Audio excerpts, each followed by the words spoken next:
When I entered young adulthood, on the surface, I seemed like I was doing pretty well. Like I was pretty happy, like I was doing what society expected of me. I was achieving various challenging goals that I'd set out for myself. I had hobbies, I had a lot of friends, I was having all kinds of different interesting experiences. But below the surface, if I could be really honest with myself, I was very unhappy. I felt like I didn't know myself anymore. I felt like there was a path that I was supposed to be on that I was totally disconnected from. I also had basically PTSD symptoms. I was depressed a lot of the time, and I'd even have a few panic attacks. But very gradually over the years, starting when I was maybe about 19 or so, I figured out for myself what was going on, what I needed, and over time I really worked through all of this. And so in this video, I want to share with you what that looked like for me, what I've learned, so that maybe fewer people can learn these things the hard way, as I basically did.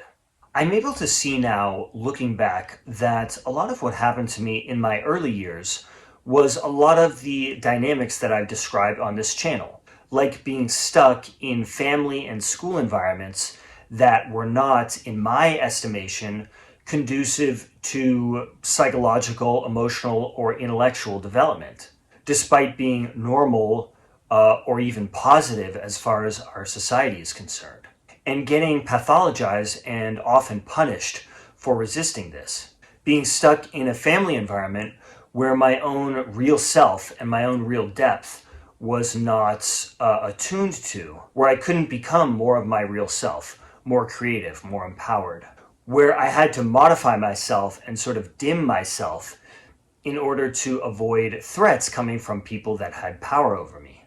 Or being in the school system, which was killing my desire to learn, my curiosity, my passion, etc. So I felt like I was meant to move in this direction that was more authentic and more empowered, but I couldn't do that because of the way that my environment was exerting pressure on me. And I was stuck in environments where real self-awareness was not allowed, despite propaganda to the contrary.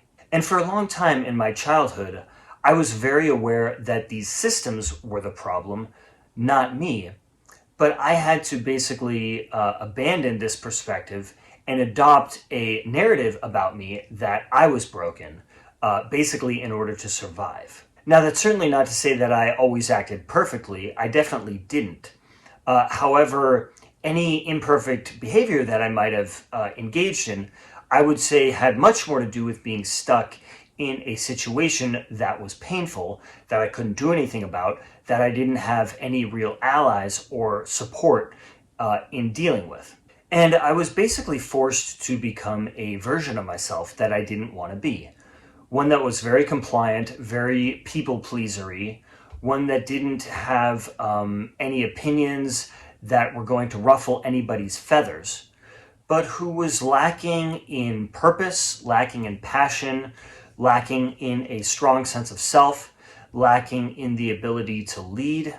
And I basically kept resisting this and kept fighting for my own integrity as I saw it, until I eventually got sent to the troubled teen industry, where I was brainwashed by licensed therapists and psychiatrists into believing this narrative about myself, which I found abhorrent.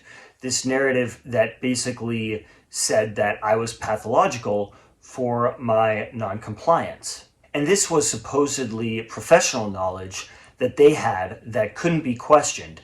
And the only way that I could redeem myself, both morally and in terms of basically healing myself psychologically, was to do what they say and become what they say. And I was told there and elsewhere that I was immature for my resistance, though from my perspective, this was due to the fact that I was resisting an environment that was very flawed. And I was actually quite proud of some of my non-compliance, because if you think about a kid that is in a situation where they are being forced to abandon authenticity in order to remain attached, then you could really make a case that noncompliance is actually a very healthy thing, because they are trying to fight for their own true selves, which is going to ultimately be the source of their own mental health. And so I saw at the troubled teen industry that the way they were treating these kids was, at least as I saw it, terrible for their mental health. But because they were the authorities, they could claim that it was good for their mental health. And then the negative results of this treatment and all of the trauma that it causes, they could just blame it on the inherent defectiveness of these kids. And these mental health authorities could basically avoid any accountability for this because they were the authorities, and it's pretty easy for them to tell other people not to question them. And so coming out of all of that, entering into adulthood, I was pretty depressed, often anxious. I'd had some PTSD symptoms, as I mentioned, but I was really careful to hide all of this and really not let anybody know that I was suffering in this way, because I did not want to fall under the domain of any mental health authorities, because I knew from firsthand experience just how dangerous they could be. And so despite my appearance that I was presenting to the world, I was really just focused on surviving, not on becoming my full, authentic, creative self. And so for me, it was a gradual journey back towards trusting and developing my own real perspective, and really reconnecting with my own gut feelings and really healing my own inner world. And my own practice for healing and self-awareness really revolves around those two things. When it came to trusting my own perspective, really just setting that intention was huge. Setting the intention that I want to reclaim more of my own true perspective. I knew that I wanted more of that to come in because I started to realize that I was really brainwashed, and I was seeing my life and seeing the world not through my own eyes, not through my own true perspective, but basically through the eyes of other people. Other people who were not super evolved or enlightened, people who had had a lot of unresolved stuff of their own. And so I wanted to let go of all of that and really allow much more of my own true perspective to solidify. One thing that has helped me a lot in reclaiming my own perspective and kind of getting rid of the brainwashing has been journaling. For a number of years, I woke up really early in the morning and I journaled for 2 hours every single morning. I don't do that anymore. I don't find that that's necessary anymore, but it was really helpful, particularly early on. Now what I do is I have a little notebook that I keep in my pocket, and anytime some kind of an insight comes to me or something, some kind of a new awareness about my life, about my past, about the world, anytime something like that comes in, I will write it down. And I find this practice to be really rewarding. So I don't have to motivate myself to do it. I just always feel very excited to do it. It's one of my favorite things that I do in my life. Another big part of my process of reclaiming more of my true perspective has involved finding thought leadership in the world that was much more in alignment with my real perspective. This, probably the first major event in this regard in my life, happened when I discovered the essay Self-Reliance by Ralph Waldo Emerson. I think I learned about it from an interview with Robert Greene. And at one point, I read it every single morning on my commute for at least a year, and I knew it pretty much word for word. Another thing that really resonated with me early on was the Tao Te Ching. I must have read it at least hundreds of times, probably more than 1,000 times. It's not a super long read, but even so, it was really influential for me. And I listened to the audiobook of it narrated by Wayne Dyer every single night. I fell asleep to that every single night for maybe 3 years, 4 years. I was really obsessed with it. And then a little bit later on, I discovered thought leadership that spoke much more directly to my experience, to my experiences earlier on as a kid and as a teenager. And that was huge for me in healing. Some of the people that really spoke to me were Daniel Mackler and Bruce Levine, who spoke a lot about criticizing the mental health system and spoke a lot about family systems.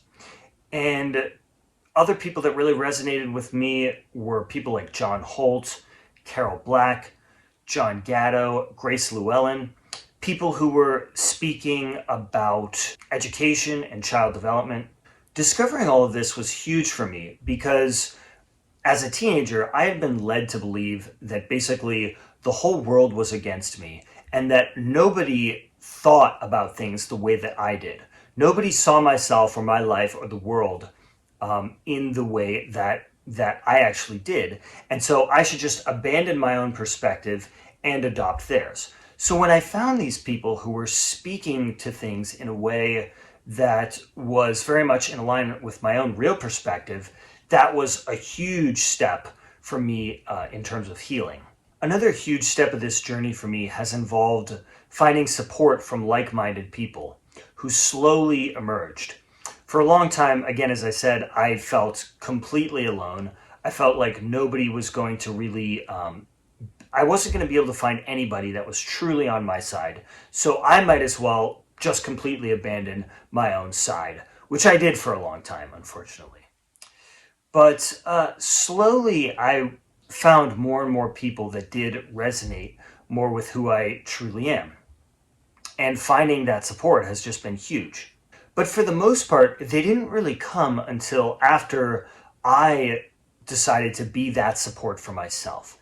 After I decided to really be for myself what I was always looking for but never got. And once I did that, then it became easier for other people to kind of spot me and find me. The other major aspect of this for me has involved reconnecting with my true feelings. As a kid and as a teenager, I was taught to bury my own true feelings, largely because the ways that I was treated by my environment felt terrible. And yet my environment was telling me to basically not trust these feelings, to get rid of them, to bury them, to sort of focus externally, and eventually those feelings would just go away. But over time, I learned that those feelings were actually incredibly important. They were a huge source of my own well-being if I were to take them seriously and integrate them. And they were telling me a lot about the truth of what was going on. They were telling me a lot about what was harmful that was occurring. So for example, at the troubled teen industry, so much of what occurs there is unbelievably painful and horrible. But they don't want you to listen to those feelings and to trust those feelings because they want to do what they want to do to you. So for example, a very common occurrence there is they will read your journals as a tactic for control. And obviously, this feels pretty terrible. But they don't want you to trust that feeling because then that might clue you into how they really are and just how maybe screwed up and twisted they really are. They instead want you to not trust that feeling and just adopt their narrative about what they're doing, that it's really for your own good, that it's so that they can help you therapeutically. And in general, I was taught that burying my real feelings meant that I was strong and that I should then just kind of put up a phony facade on top of all of that woundedness, which is basically what most of the people around me did. But slowly, the more I integrated my own real feelings, the more I understood that that was the source of real strength, was dealing with all of that vulnerability. Real strength could come with that. And actually, what I was being encouraged to do was weakness. Ultimately, this did a lot for me in developing my own inner healing capacity. It allowed me to really release a lot of trauma that had been stored in me. Of course, there was more to it than this. It wasn't just about feeling my feelings again, but that was a huge, critically important piece of all of this. And before I really started healing lots, day after day, month after month, I really had no concept that it was even possible to have a sort of inner healing capacity like this, because nobody around me had any awareness of this themselves. That was not a journey that they had gone on. Instead, they just had a lot of woundedness and a lot of trauma that was deeply buried, whether they knew it themselves and admitted it to themselves or not.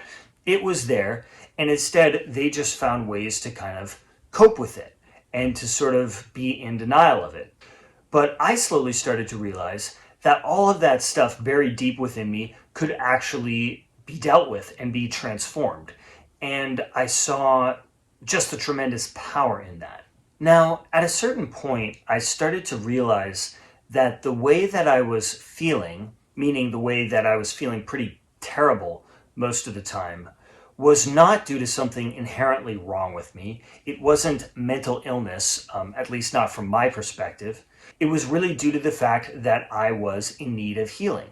And I'm so grateful that I realized this, because it was a huge step towards the tremendous healing that I have experienced. And one of the really cool things about this is the more I did all of these things, the more I could see that I was the one who was focused on growing and healing and transforming myself, not the people around me. The people around me who had told me and basically treated me like I was inherently broken for resisting my environment, for my behavior, for my feelings, whatever. I could see that they weren't doing this work. They weren't, waking up super early every morning to journal for 2 hours. They weren't falling asleep listening to the Tao Te Ching. They weren't really kind of seeking in this way and really spending a lot of effort to transform themselves and work on themselves and break cycles and, be the change and whatnot. They were instead just kind of focused on fitting in, on coping with their lives, on being in denial of their own trauma, on clinging to their delusions. And so the more I did all of this stuff, the more that became clear to me. And this was a big reality check for me that showed me more and more that this narrative about myself and about life that I had been brainwashed into made no sense. And it became clear to me that what had happened was much more about me resisting flawed environments. And I sort of was able more and more to kind of shrug off this idea that there was something wrong with me. And it was really about these people who were in charge, who had power over me, wanted to maintain the status quo. And so they kind of framed things that way. But they weren't working on themselves, and they weren't really transforming themselves. I was. So I hope that some of this story, some of these ideas have been helpful for you. I hope that they can be helpful for you. Please consider sharing this with anybody who you think might find it helpful. Thank you for watching this video all the way to the end. Please subscribe to the channel if you haven't done so already. Thanks again, and I look forward to having you next time.